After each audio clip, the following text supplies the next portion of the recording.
Mereka pernah berkata, bangkit itu tidak ada. Tidak ada kata menyerah, tidak ada kata putus asa. Kalah, coba lagi, jatuh, bangkit kembali. Bangkit itu mencuri perhatian dunia dengan sebuah prestasi. Maka dari itu kami akan mencuri perhatian panggung ini dengan sebuah prestasi. Assalamualaikum warahmatullahi wabarakatuh. Om Swastiastu, Namo Buddhaya. Salam kebajikan bagi kita semua. Dewan juri yang kami hormati, kebutuhan akan minyak bumi di Indonesia kian lama kian meningkat. Hal tersebut sesuai dengan informasi dari BP Global Company pada tahun 2019 bahwasannya cadangan minyak bumi hanya berkisar 3,77 miliar barel per harinya. Hal tersebut dikarenakan kesetimpangan antara produksi yang hanya mencapai 800.000 barel per harinya dan konsumsi yang mencapai 1,8 juta barel per harinya. Hal tersebut diungkapkan oleh Arifin Tasrif selaku Menteri Energi Sumber Daya Mineral yang menyatakan bahwa jika tidak ditemukannya energi alternatif barukan, maka dalam 9 tahun ke depan Indonesia tidak dapat produksi minyak lagi. Padahal kebutuhan akan minyak bumi di Indonesia kian lama kian meningkat. Dapat dilihat dari slide berita nasional berikut ini.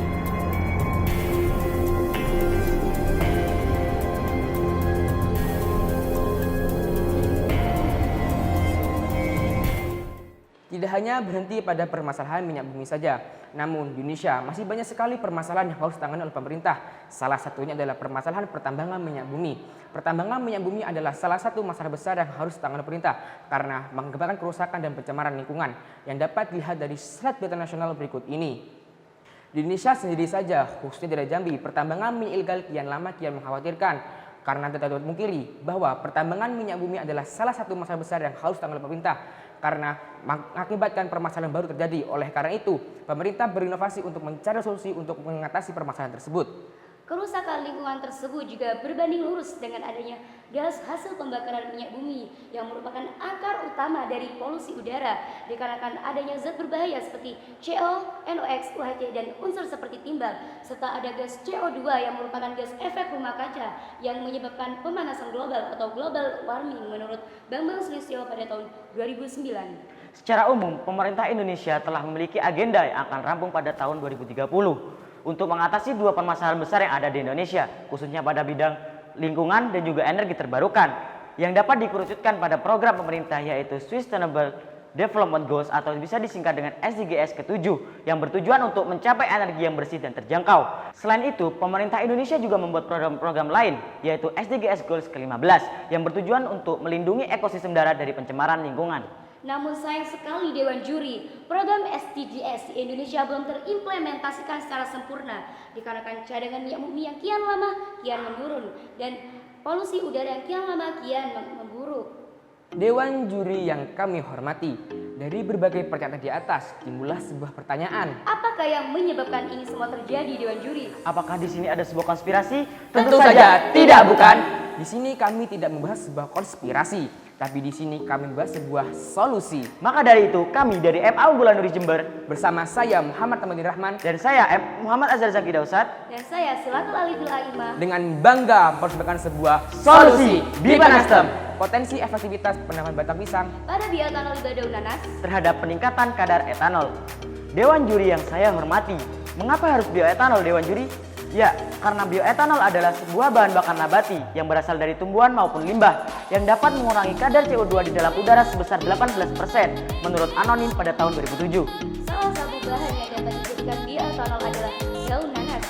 Mengapa kami memilih daun nanas, Dewan Juri? Karena daun nanas memiliki selulosa sebesar 69,5 sampai 71,5%. Menurut Onggol dan Fisika 2003 dalam Jaya Diri 2009. Di Indonesia sendiri, produksi nanas diproduksi sebesar 1,81 juta ton per tahunnya. Sedangkan di daerah kami sendiri, daerah Tapal Kuda tepatnya, di daerah Kabupaten Jember memproduksi nanas sebesar 84,5 ton per tahunnya. Dewan juri yang saya hormati, di sini peneliti berinovasi untuk menambah daya efektivitas pada limbah daun nanas dengan menambahkan batang pisang. Mengapa harus batang pisang, Dewan juri? Ya, karena batang pisang mengandung selulosa besar 63-60% menurut Lokantara tahun 2007. Di daerah Tapal Kuda sendiri, khususnya di daerah Pasuruan, pisang diproduksi sebesar 3.128,215 ton. Di daerah Jember sekitar 6.015,9 ton. Di daerah Bondowoso sekitar 272.957,3 ton. Di Lumajang sekitar 994.343,92 ton. Di daerah Situbondo sekitar 4.514,6 ton. Untuk metode penelitian yang kami lakukan berupa observasi. Observasi yang peneliti lakukan bertempat di Kabupaten Jember, tepatnya di daerah Sumbersari. Mengapa kami memilih daerah Sumbersari di Juri? Karena kami sebagai pemuda daerah berinisiatif untuk memecahkan permasalahan di daerah kami sendiri. Kemudian kami akan menyebarluaskan produksi kami ke seluruh penjuru Nusantara. Yang kedua yaitu studi pustaka. Studi pustaka yang peneliti lakukan berupa jurnal, buku, mengambil informasi dari sekolah, makalah dan literatur dari internet. Metode penelitian yang terakhir adalah eksperimen, berupa pembuatan bioetanol dari limbah daun nanas dan batang pisang, uji pelepasan kalor, uji presentasi kadar etanol, dan uji ragi pembakaran. Cara pembuatan bipinastem menggunakan peneliti yang pertama dengan cara hidrolisis yang bertujuan untuk menghilangkan kandungan selulosa, yang kedua fermentasi yang bertujuan untuk produksi gula menjadi etanol, yang ketiga distilasi yaitu yang bertujuan untuk pemisahan antara air dan etanol, yang terakhir yaitu perhitungan energi yang berfungsi untuk mengetahui energi yang dihasilkan pada hasil pembakaran. Dewan juri yang saya hormati, untuk penguji bipinastem, peneliti memiliki 3 cara yaitu dengan pengujian pelepasan energi, pengujian laju pembakaran, dan pengujian kadar etanol. Di sini peneliti memiliki 7 perbandingan yaitu batang pisang, daun nanas, bipinastem dengan perbandingan 5:5, 6:4, 7:3, 8:2, dan 9:1. Dapat dilihat dari tabel berikut ini. Dari tabel di atas dapat disimpulkan bahwa bipinastem dengan perbandingan 5:5 adalah perbandingan yang lebih efektif karena menghasilkan etanol sebesar 81%. Bagaimana kami mendapatkan hasil tersebut, Dewan Juri? Kami berasumsi bahwa hasil destilat kami hanya berupa air dan etanol saja.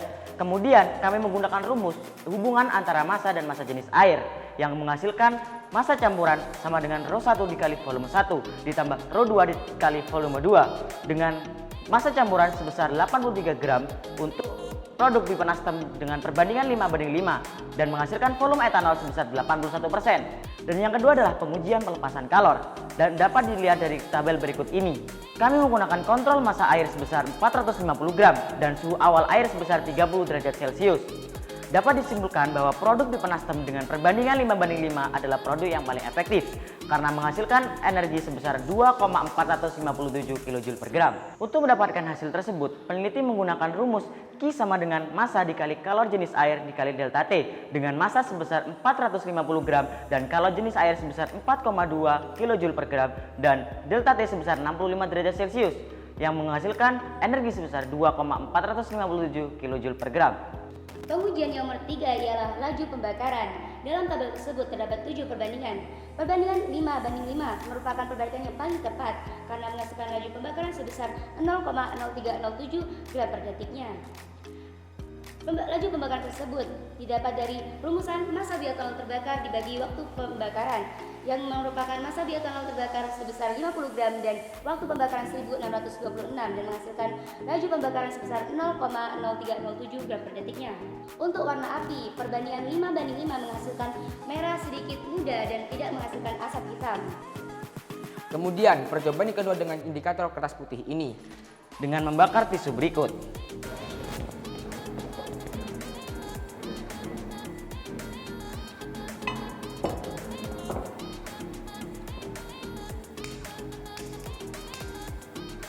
Dapat dilihat dari kertas ini bahwasanya minyak bumi menghasilkan asap hitam. Bipinastem tidak menghasilkan asap hitam. Untuk rencana kedepannya, peneliti telah berdiri beberapa sasaran yang digunakan sebagai agen pada produk kami. Yang pertama itu peneliti yang digunakan sebagai penemu inovasi bipinastem. Yang kedua itu pelajar yang digunakan sebagai penggerak dan pengembang bipinastem. Dan yang ketiga adalah pelaku industri sebagai pelaku dalam mengembangkan dan memperjualbelikan produk bipinastem. Dan yang terakhir ialah pemerintah sebagai pendukung adanya kampanye mandiri energi. Jadi kesimpulan dari pemaparan tadi bahwasanya bipinastem dengan perbandingan 5:5 menghasilkan etanol sebesar 81% dengan tingkat pelepasan kalor yang tinggi yaitu sebesar 2,457 kJ per gram dan laju pembakaran sebesar 0,0307 gram per detiknya. Kreativitas merupakan landasan awal Untuk menciptakan sebuah inovasi Saja yang muda yang berperan dengan kreativitas yang tak mudah padam. Bipinastem, energi ramah lingkungan untuk Indonesia yang berkelanjutan. Sekian pesan dari kami turut undur diri. Wassalamualaikum warahmatullahi wabarakatuh.